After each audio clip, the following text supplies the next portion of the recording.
As our living planet drifted on the sea of eternity, soon after the dawning of the 20th century, the winds of change began to blow. Events were to take place which would change the course of mankind forever. The atomic age had arrived.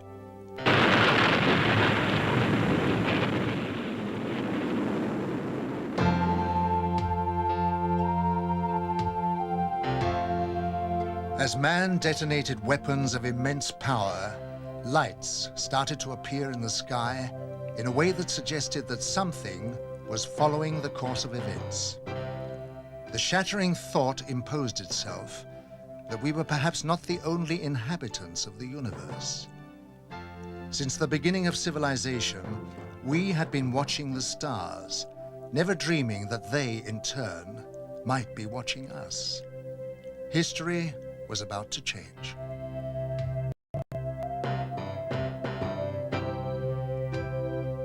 Because these lights appeared suddenly in the sky over Washington on July 20th, 1952, moving from the White House to the Capitol, hundreds of people witnessed the extraordinary event, and it left them stunned. The lights instantly jumped from one position to another. They were also observed by high military officials who knew what the lights were trying to say. The public had never seen anything like this, whereas the military had already a long history of involvement with these alien visitors, but had kept it from the public. An immediate emergency meeting was called to formulate a plan to divert public attention away from the occurrences. From that day on, it was decided to place the subject under the highest classification of security. Then came the first announcement to mislead the public made by Chief of Air Intelligence, Major General John Sanford. We can say that the recent sightings are in no way connected with any secret development by any agency of the United States. From that day on, the biggest secret of the century began. How did it all start?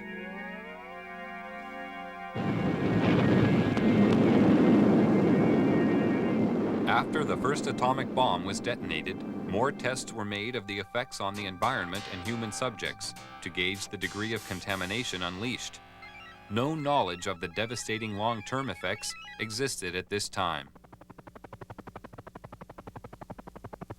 Here in New Mexico, an army base close to a small town called Roswell became the focus of attention on July 2, 1947, when Bill Brazel, a farmer, found a crashed disc-shaped craft on his land. The military arrived on the scene and quickly isolated the spot when they found debris scattered over a wide area.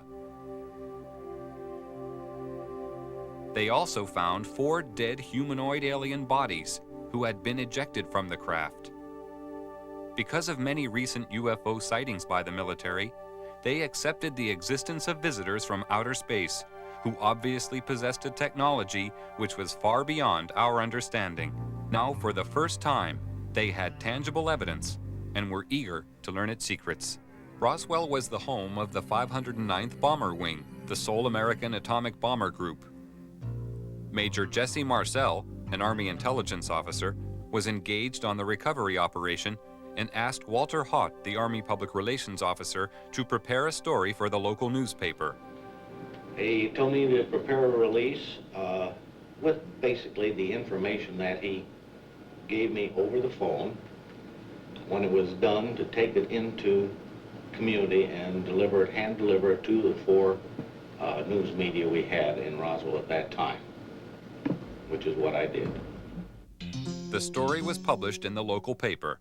The news was also prepared to be aired by the local radio, but Judd Roberts, the radio station manager, was warned not to broadcast it. Sorry. The question that we ran into is the very next morning, some friendly person, probably from Clinton Anderson's office, called us from Washington and said, we understand that you have some information, and we want to assure you that if you release it on this matter, because it's not supposed to be released, it's very possible that your license could be in jeopardy, and so we suggest that you not do it.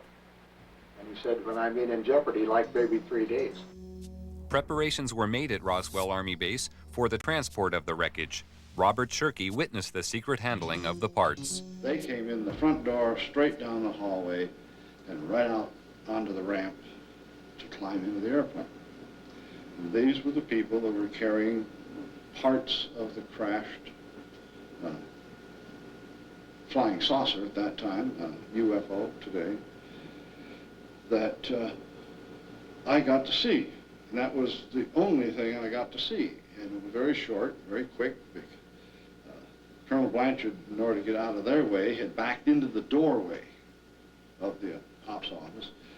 And I stepped up to him and I said, "Colonel, turn sideways. I want to see too."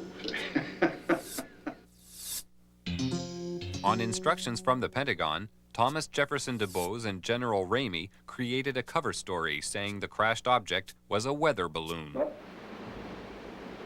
we used that in order to assuage the curiosity of the press. The wreckage was loaded back onto an aircraft and flown out under cover of great security and secrecy to Wright-Patterson Air Force Base.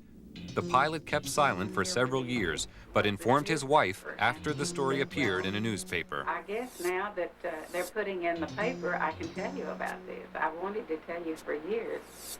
He said, "I want you to read this article because it's a true story." And I not only know that it's true, but I'm the pilot who flew the wreckage of the UFO to Dayton, Ohio. Wright-Patterson Air Force Base was considered the most technologically advanced research center in the United States. The wreckage of the Roswell crash was dismantled for analysis. The matter was considered of such importance that the orders came directly from President Truman. Under the cover of the CIA, Truman created a group called Majestic 12 for dealing with and covering up all information about UFOs. President Truman gave the task of handling UFOs only to the highest-ranking generals. After the Roswell crash, a special group of scientists was formed and facilities built to be prepared to deal with any further UFO crashes which would occur. Wendell Stevens was a lieutenant colonel in technical intelligence in the U.S. Air Force and is now a UFO investigator. Now having an extraterrestrial vehicle and some bodies in their hands, didn't know when the next one would come down, where they came from, what they were going to do about it. There were a lot of unanswered questions. And the United States was in a turmoil at the time administratively because we were shifting from a war economy and a military-industrial command structure to a civilian structure. So the military was still dominant, and they wanted to keep control of this until they knew what was happening. So they created, and remember, General Marshall was our Secretary of State at the time. He was a five-star general. These people selected certain representatives from the military-industrial complex that they controlled, generals and admirals and certain scientists that worked with the military and worked with industrial planning. These men were designated as a task force to take charge of any event that followed. And one did. Almost a year later, on the 25th of March of 1978, the next one came down, 1948, the next one did crash, and it came down under observation by radar, so that we knew where it landed at the time that it struck the ground, and a helicopter was over it in less than an hour. It reported what it observed, and the plan generated by these people from the military-industrial complex after the Roswell crash was immediately put into place. All of the generals and admirals and advisors and scientists were contacted and ordered to proceed to a base in Colorado, where they were picked up and driven to the crash site. Now all of these men have gone to the scene to see for themselves what an alien vehicle looks like, and they were going to advise General Marshall directly, who was controlling everything from a remote position from telephones, on how to proceed.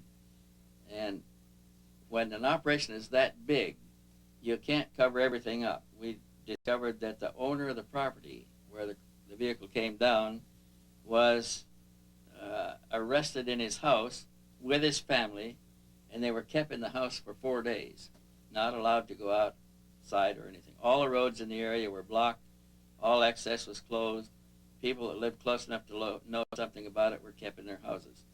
Now, if it never happened, then this evidence wouldn't exist.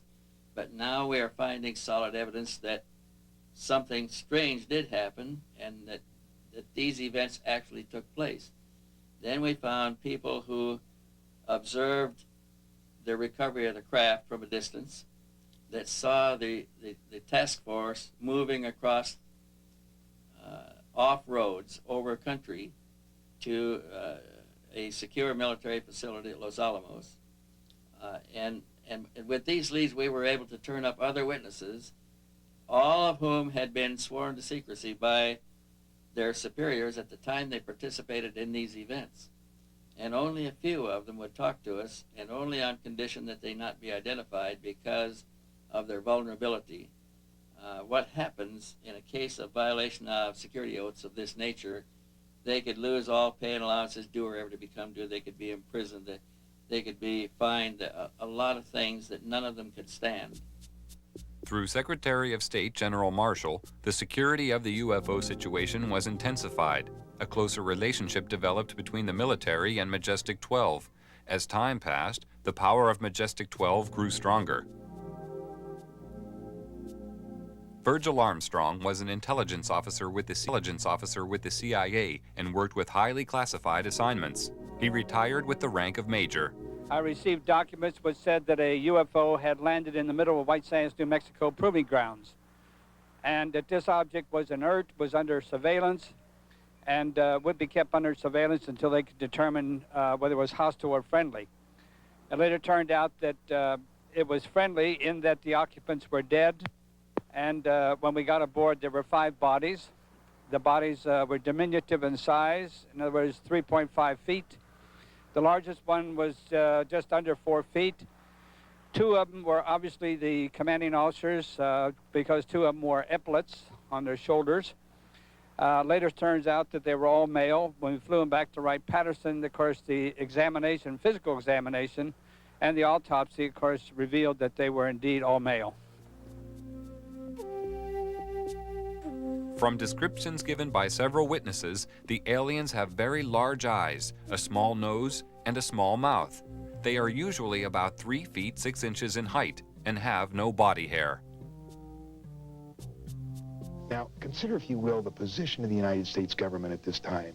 They proudly thought of themselves as the most powerful nation on Earth, having recently produced the atomic bomb and won World War II with it. They had built a jet aircraft that exceeded the speed of sound in flight, or would, in October of '47.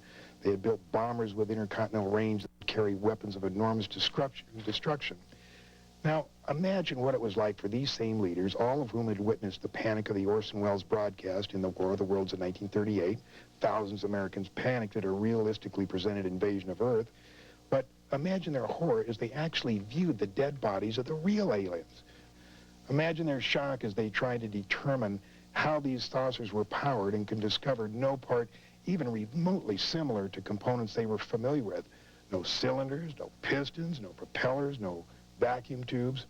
It's only when you fully understand the overwhelming helplessness the government was faced with in the summer of 1947 can you comprehend their perceived need for a total, thorough, and sweeping cover-up to include the use of deadly force.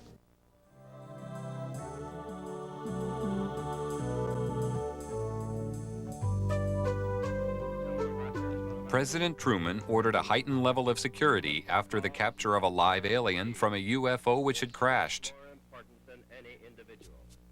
Because of the ever-increasing numbers of UFO sightings at the time, it was decided to create a project called Blue Book, which was designed to suppress public knowledge and create an atmosphere of ridicule around the subject of UFOs. Professor J. Allen Hynek was a professor of astronomy and an astronomical advisor to the United States Air Force on their UFO educational program. And I know the job they had. They were told not to excite the public. Don't rock the boat. And I saw it in my own eyes happen that whenever a case happened that they could explain, which is quite a few, they made point of that and let that out to the media. Things that the cases that were very difficult to explain, they would jump handsprings to keep the media away from it. For they had a job to do, to, whether rightfully or wrongly, to keep the public from getting excited. A live alien was captured in 1948 after a UFO crashed in America. He refused to communicate for 1 year and was given the name EBE, or Extraterrestrial Biological Entity. He later began to communicate and gave details of his home planet. EBE had a large crystal which he linked to his mind telepathically and was able to communicate with his own race. He was also able to see into the past and future and perform many other amazing feats. He told of believing in the universe as the supreme being and stated that his race lived in harmony without wars and had nearly eliminated all diseases. He said they lived to approximately 800 years of age and that their technology was far in advance of ours. The authorities were amazed by the things they were shown through the crystal. EBE was able to communicate with huge spaceships which were holding orbital positions thousands of miles from the Earth. He told them that their craft were capable of reaching areas in the universe beyond our imagination, and that they were operated by thought control coupled to biological computers, and consequently did not have any control systems as we understood them. He talked about his planet and how their technology had created a system where everything was self-functional and did not require a workforce to operate it, and that everything was monitored from a central control system. He said that technicians were present there. He said their power source was eternal energy from the cosmos. He told them that his race didn't have a government like Earth, but a society governed by wise elders who sat in council to make decisions of policy. They did not have a monetary system because the needs of the people were catered for by the Federation, which made them all equal.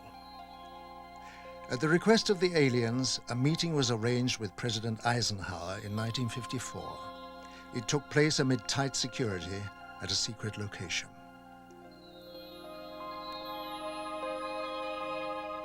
At this meeting, negotiations took place regarding the permitted presence of the aliens on Earth.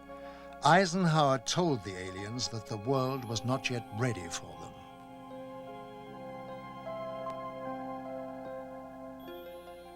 Eisenhower witnessed an alien demonstration of technology and power at Muroc Dry Lake, which is now called Edwards Air Force Base. I believe we made a deal, and the deal was that in exchange for super technology, super weapons technology, we would agree to ignore the abductions that were going on. He made it more military-oriented than, say, a civilian president would have. And it's this, I think, that has let his actions let the real power of the executive office slip through the hands of the president into MJ-12. The President of the United States does not have a high enough clearance to know the whole thing. And it's interesting to note that above top secret, there's 38 levels of clearances. Eisenhower is the last president to have a full briefing on the alien problem.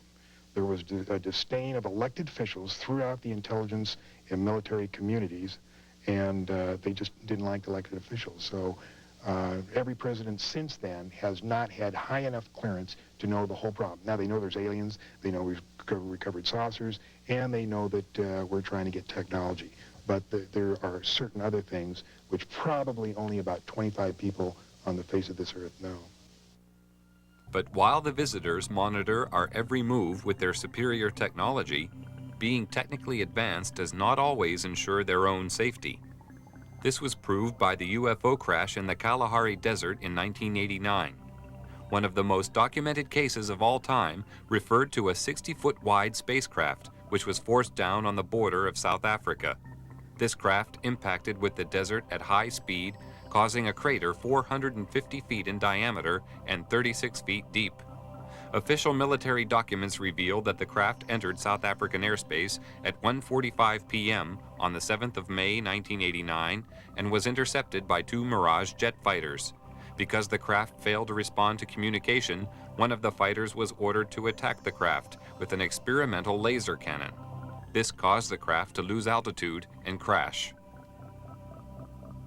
After the craft was retrieved, it was removed to a secret Air Force base. And on arrival at this base, it was found a door had partially opened in the side of the craft.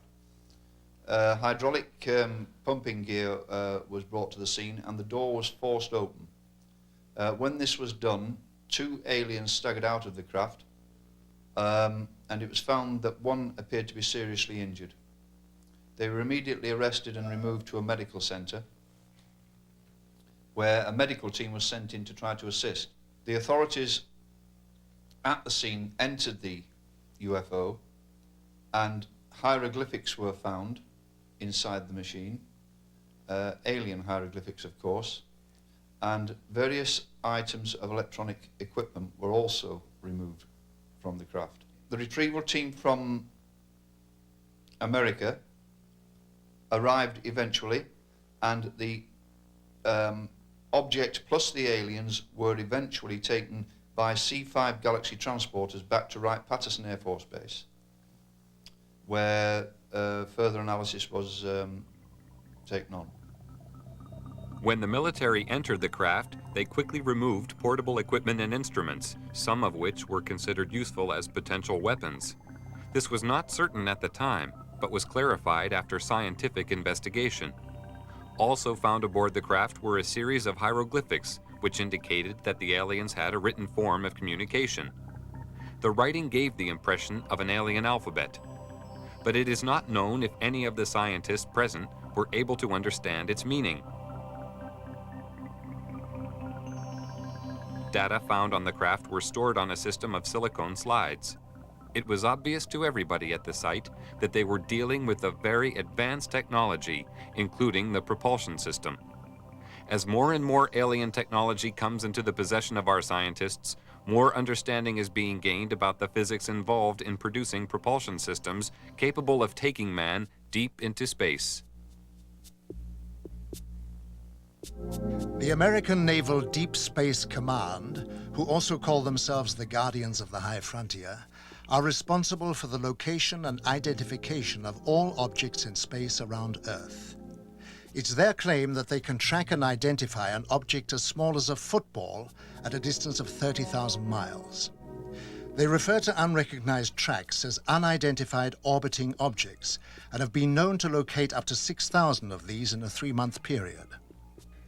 Their area of responsibility lies outside the Earth's atmosphere. Below this level, the monitoring of the sky is taken over by NORAD, which is the North American Air Defense Network. Larger radio telescopes are on station throughout the world. They can scan the heavens to distances of hundreds of light years. This network of space surveillance ensures that any object heading towards the Earth can be tracked from a vast distance. As an object approaches, it is monitored throughout its journey.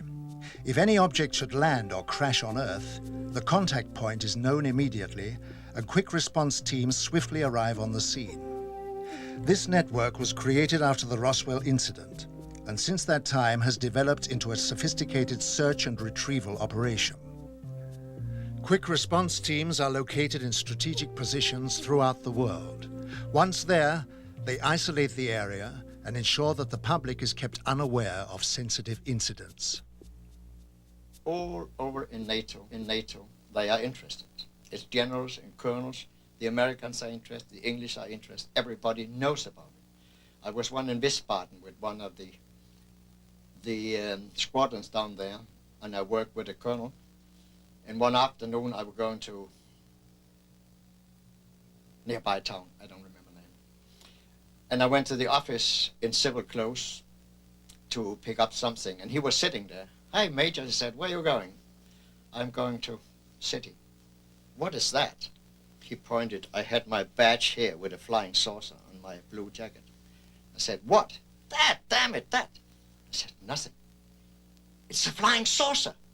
I said, "It couldn't be. You Americans have proven they don't exist." "Shut up," he said. He took the telephone and rang. "Jack, Pete, come on down." And in a sudden, we had 5 officers and himself.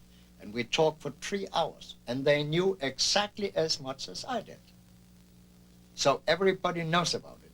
And it is not illegal. And you are not disliked. I have talked with generals for hours, not on my purpose. They asked me to talk with them about it. They have received my magazine, UFO Contact, for years. So they are interested, but since the public opinion is secrecy, they can't go any further. Although many years have passed since the beginning of the UFO era, the veil of secrecy has remained to keep the public uninformed. Despite the suppression of information, millions of people throughout the world are still seeing and reporting the presence of UFOs in our airspace, and many more millions are now firm believers in the presence of extraterrestrial flying machines. They know that UFOs exist. I think what has happened over the years, the government has lied so much that they have painted themselves into a corner, and it's almost impossible for them to tell the truth today. The biggest secret in the history of mankind, and the government is not going to let this out. There is no way to get anything out under the Freedom of Information Act.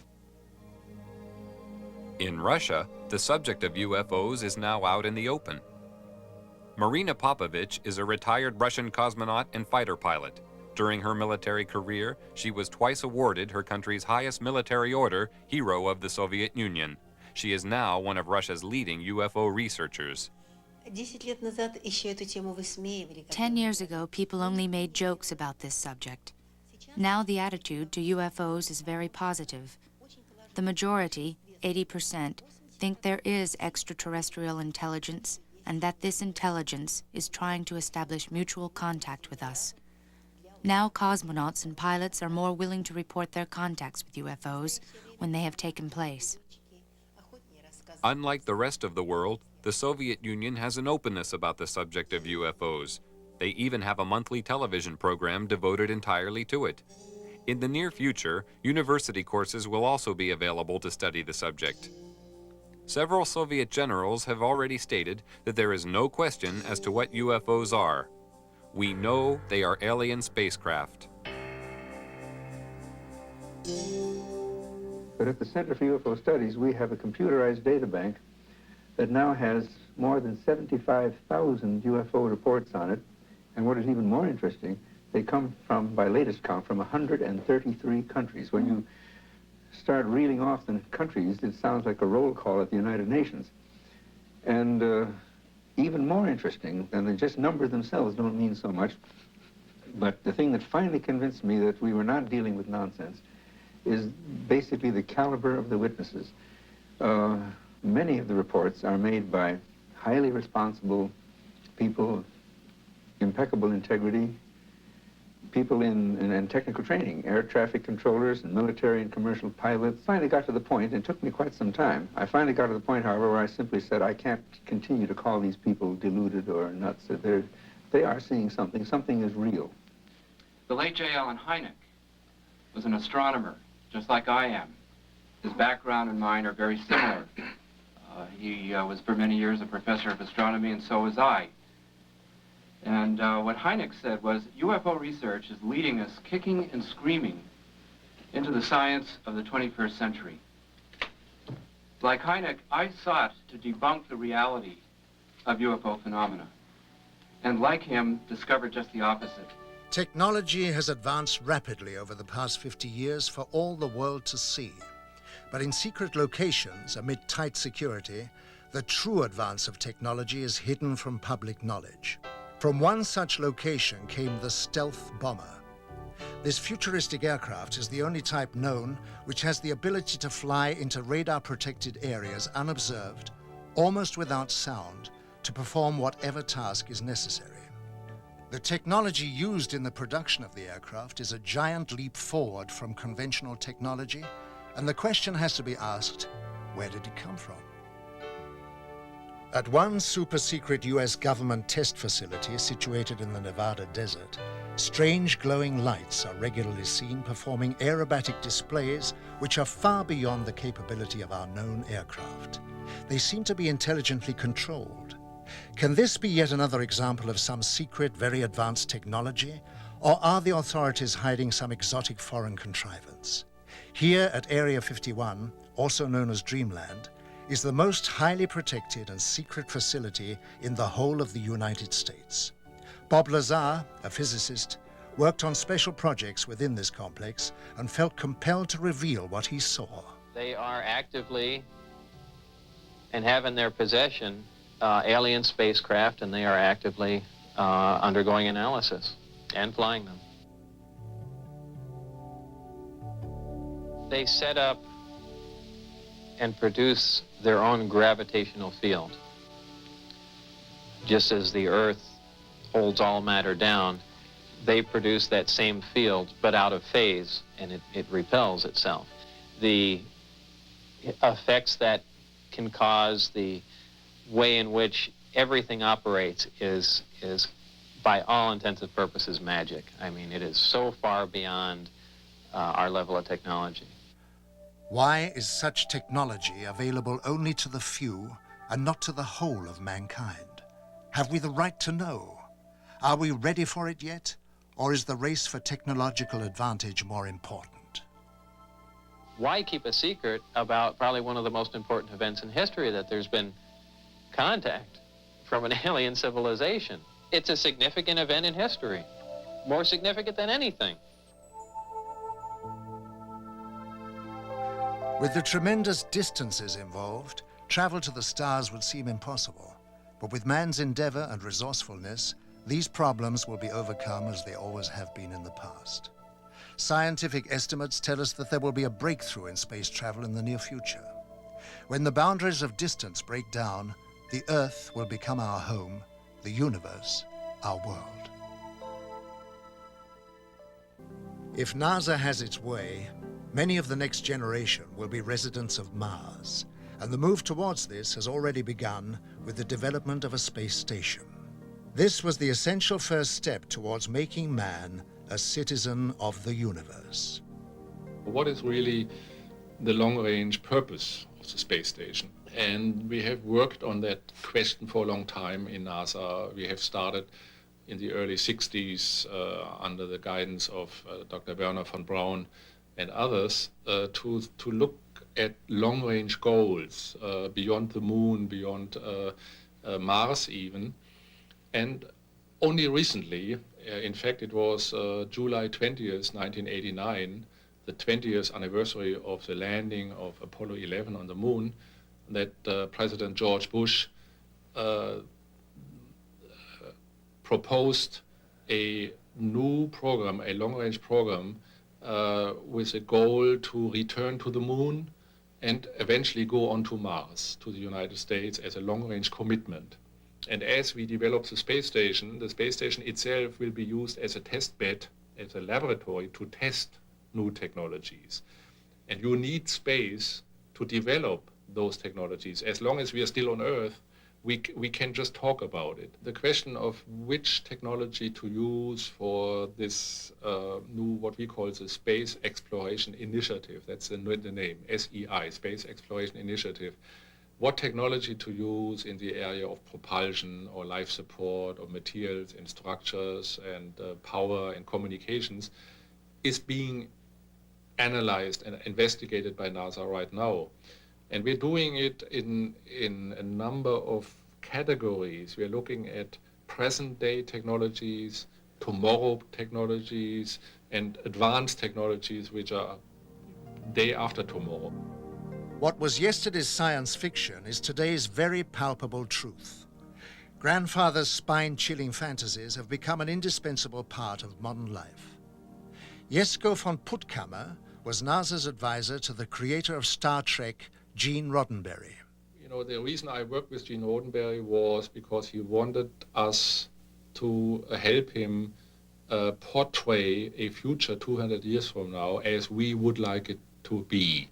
very positive, technology having become our friend instead of our enemy, technology as a partner of humans. And of course the story itself of this machine, Voyager or V'ger, looking for its maker, its creator, which is really a metaphor of humans looking for their God. And it's the God-seeker story. And so he wanted NASA to show that the technology which the movie and his TV series depicts is accurate, that the physics is accurate, that the mathematics is accurate, that the astronomy is accurate. The propulsion system of the Star Trek consists of two major elements. One is the energy source, just to provide energy, which is the antimatter system. That makes sense, that could be done. But the propulsion itself, to push the ship, it's called a warp drive, and that has to do with changing space itself and flying faster than the speed of light. We know what antimatter is, and that when you have antimatter and real matter and it comes together, you get a tremendous explosion, you get tremendous energy, E equal mc square, as Einstein said. And so this is the most powerful reaction you get in the universe, therefore the Starship Enterprise uses it.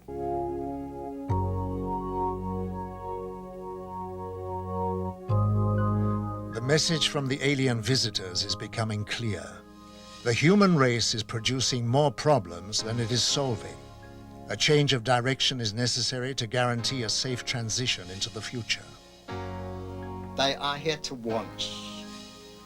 They started this program a couple of thousand years ago. They are very highly technical and spiritual advanced. These people have a technique that they can foretell development in cosmos for centuries. And they knew thousands of years ago what were going to happen on Earth. So they prepared for that situation. And we go forward to our time. Now they are here in our atmosphere in large numbers. They have always been here, but now they are here in large numbers to look over what we are doing, simply because they know that we'll kill ourselves in many ways. If we don't push the button, we'll be killed by poison. If we don't kill each other by poison, we'll kill each other by too many people.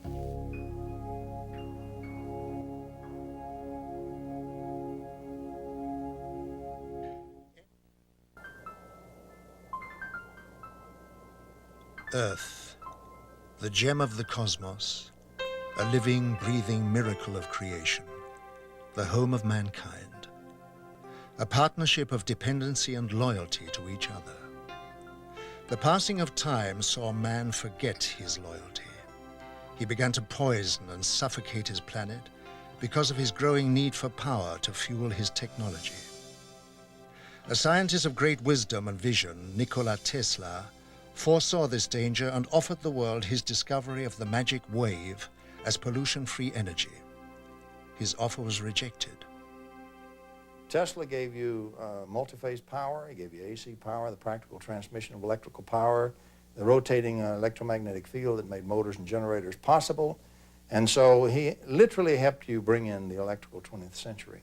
Had it not been for Nikola Tesla, your cities would still be dark, you still would not have electric power, and you'd still be struggling around in the dark. So yes, Nikola Tesla was important to us. Had we listened to Tesla about the other parts of the magic wave he had discovered, he would have given us cheap energy. I delivered a paper in Ottawa, Canada, where I gave the actual mechanism by which his amplified transmitter, his magnifying transmitter, actually worked. There are over 1,000 papers in the scientific literature that show that mechanism is real. It would have worked, and he could have given the world cheap energy. You could not, however, have had a power meter on that you sell it to folks. They could have tapped it cheaply and freely just for building the antennas and putting in the taps. And so the powers that be suppressed Tesla and Tesla's work because of the fact that he was going to get the power meter off of your power. He would have given you cheap energy and cheap power and clean power. He did give you radio, he gave you fluorescent lights, he gave you the things that made motors and generators, and he gave you the electrical 20th century. He would have given you a lot more had we listened to Tesla and funded him. Tesla's advanced knowledge of the laws of electricity and magnetism, combined with his ability to put them into practice, gave him foresight into the next generation of electronics with regard to light and its structure. He was an ambitious man who was a great favorite in society, where he would show a light bulb in his hand burning without any electrical connection. Tesla said, "I could only achieve success in my life through self-discipline, and I applied it until my wish and my will became one." He was a magnificent genius, and had he been funded to continue his work, the world would have been 100 years further in science than it is today. Here, some 80 years later, so to speak, after the collapse of his magnifying transmitter, and here we are trying to rediscover what Nikola Tesla was doing right at the turn of the century. And so we're almost a century behind where we should be. That's the importance of Nikola Tesla. Progress is the process of moving forwards and not backwards. It is a combination of achievement and forward vision, which serves its creator without fear of unforeseen consequences. There can be no progress if these rules are not observed. People always back something they call progress without giving it a proper definition. I think technical innovation is not progress by a long way. Technical innovation can only be progressive when it is combined with a step in the direction of humanity, and it's just that I miss. Nuclear power stations are not progress. Because of this monstrous gigantomania in the buildings and the walled-up concrete areas and the risks, you are here playing with a fire that can't be put out. And the risks are extremely inhuman. And so these gigantic buildings are put up, and especially the military-industrial building complexes, which in the end all lead to the scars of this pseudo-progress, practically destroying the natural foundations of human life. And so that the whole of society becomes, in effect, a society of chaotic beings that will lead to global suicide.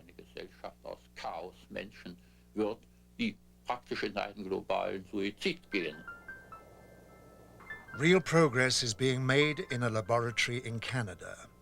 Here, the full significance of the physical laws of light and space have become clear to John Hutchison, and he is utilizing this knowledge to produce cause and effect experiments which lead to an understanding of the harmony of nature. Science, in harmony with the laws of nature for the good of mankind, will hold great values in many fields and would advance its course beyond our present comprehension. John Hutchison has been working in the areas of electromagnetic forces and the changes in the molecular structure of materials for many years. He has in this time achieved a breakthrough in anti-gravity knowledge, providing spectacular examples of heavy objects flying through the air without any visible signs of propulsion. He has also made amazing discoveries concerning the alteration of compositions of materials by subjecting them to a form of electromagnetic bombardment. We're looking at something which you know shouldn't be happening. The result of these experiments showed in graphic detail metal heating to a near liquid state without heat.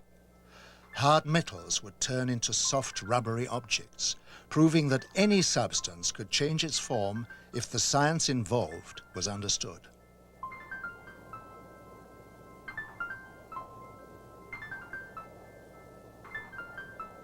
I immediately realized that this had tremendous significance. It had significance in space, it had military implications, and its understanding could possibly open up a whole new energy source. Hutchison is one of the growing number of scientists who realize that by applying physics to the natural laws of the universe, science will be taken into areas previously unrecognized. John Hutchison's achievement will give science a new momentum as it moves into the next century. The technology that we are aware of is quite staggering anyway. But then there is also the technology which the governments are putting together, which we don't know about, and they've obviously got their own reasons for their secrets. But if we had any comprehension of how advanced this technology was, then I think people would then begin to realize that even our own people are far more advanced than they would believe. And once they can realize how wrong they were in this direction, then they can start to wonder, well, if we are as advanced as this and with no idea of this, is it not feasible that there is something out there which is more advanced than this? And perhaps all the technologies which are being put together at this moment in time are catching up on our alien friends, which I very, very much doubt. But I'm sure that is the reason this technology is being put together. You've got to realize that things are not always as they seem. And once we can get out of this thinking, out of this box we're in, that there is something more than what we are being taught, what we have learnt. There are things outside the scope of this. Then I think you'll begin to see the potential for people from out there visiting us. And not just now, not newly visiting us, but have been visiting us for hundreds of years. The truth about UFOs may be painful for us to face, and this might provide a continuing rationale for the government to maintain secrecy. But the truth will and must be known eventually. Continuing our denials and fears, in my opinion, are only adding to the problem. We are all in this together. In a time of opening relationships with the Soviet Union, we have the potential for radically demilitarizing our foreign policy, reallocating those resources toward preserving our planet and opening ourselves to the global village. Part of that new reality is embracing the unknown and the possibility that we have visitors beyond the Earth or beyond our dimensions of time and space. We must enter our new openness in peace and without recrimination.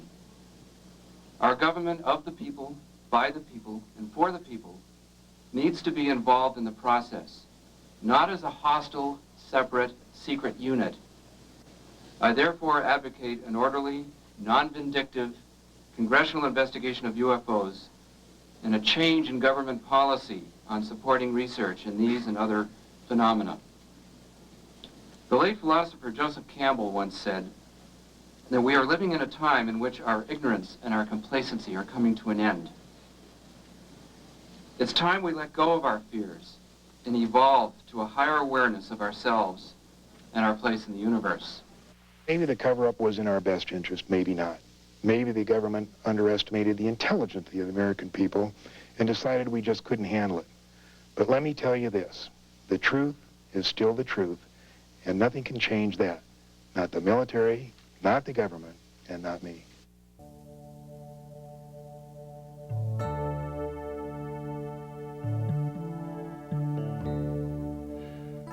Although mankind has been faced with many crises throughout history, he has always been able to overcome them.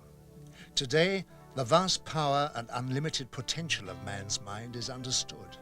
In fact, he's created computers that can pick up and even reflect his own thoughts. Man is a complex whole, possessing the capability to make matter visibly change. With the power of his mind, he can tap the energy source of the cosmos to manifest all possible necessities of life for himself. Thoughts are energy. Energy influences matter. The technology involved is one of peace as it eliminates war. And it's only a matter of time before everyone discovers this ability. If we can create in the laboratory, without any doubt, a mind-over-matter interaction that's a few parts in 10,000, certainly all you have to do is extrapolate that a little bit to come up with a mind-over-matter mastery that could happen later in our own development, and certainly what seems to be true in some of the UFO visitations. And of course also we have various case studies like Sai Baba being able to materialize and dematerialize things in his hand, or various forms of levitation. These are all things that are very real. They're not, drummed up by people. It's just that our ability to face that reality has been quite compromised. I should have known all along that the so-called new physics, in a way, actually makes all of this possible. That in a way, we physicists have kind of forgotten what we're all about. Einstein one time said that the whole purpose of science is to awaken the cosmic spiritual feeling. And we scientists are among the last to embrace that.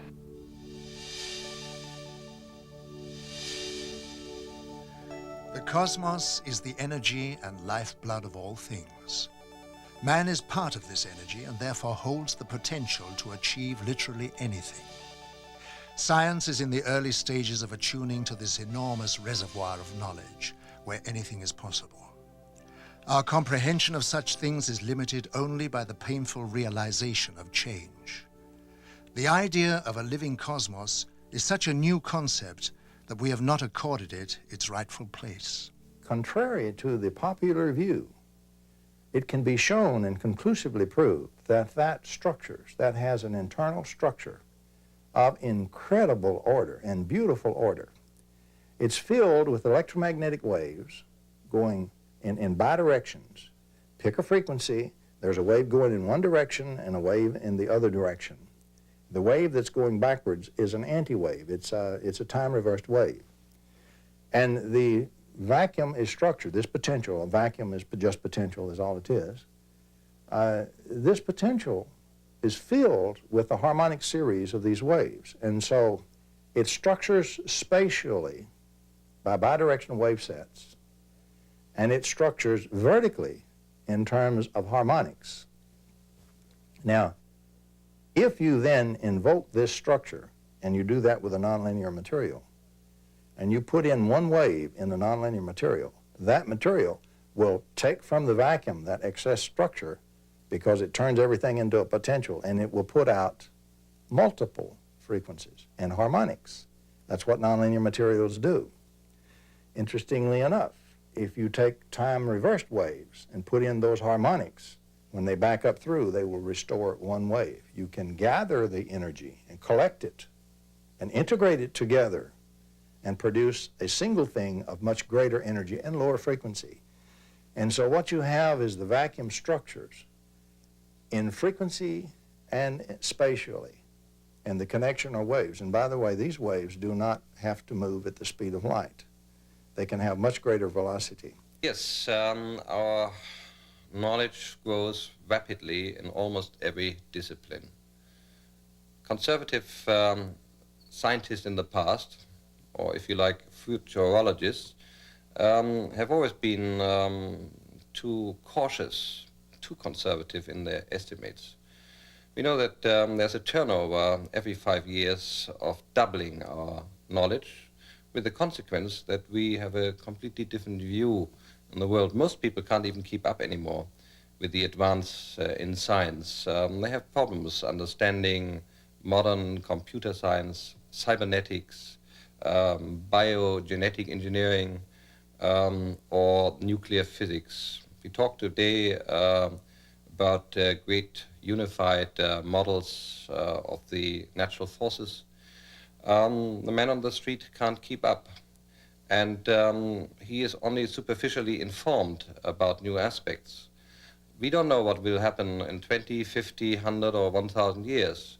However, there's one thing we do know, that whatever happens in the future, science will have advanced far more than we can possibly think of today. And no imagination, no fantastic model that we may produce today will justifiably come close to the actual advance in 1,000 years. We really do have, right now, available to be born a completely new and drastically extended and drastically more capable physics, which unfortunately 4 nations of the world have weaponized but kept secret from their citizens and from the rest of the world. And what I am saying is that it's high time that instead of just using this in secret to build more weapons to kill more people and hurt more people or control more people, What we need to do is bring this out in the open, and let's use it for the positive benefits, to heal people, to give them cheap energy and clean energy, to clean up the biosphere, to clean up our whole act, to be able to heal all these diseases and this kind of thing. That's what I'm saying we've got to get on with the job.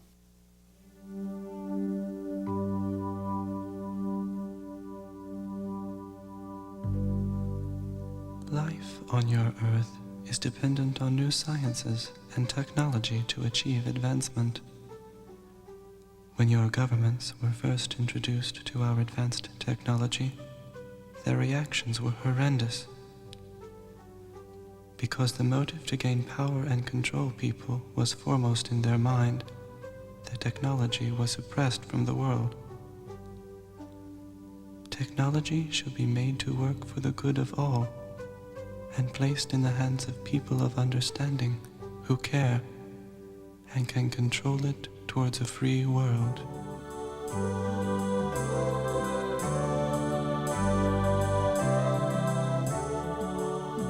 I think the first point in overcoming any difficulty or any problem or any crisis is to have the faith that something better is possible. Without faith, without trust that it can work out better, without the vision of something greater, it won't happen.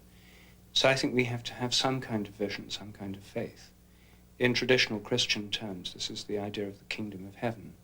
And most visionary schemes in the West are under the influence of this Judeo-Christian model, that at the end of history there'll be a new era, a new dawn, a new age, the kingdom of heaven. A utopia. Well, I mean, there are many different ways of formulating this. We have to think this. I think it's built into our whole civilization. It's very difficult for us not to think this, or at least if we don't think it, we despair.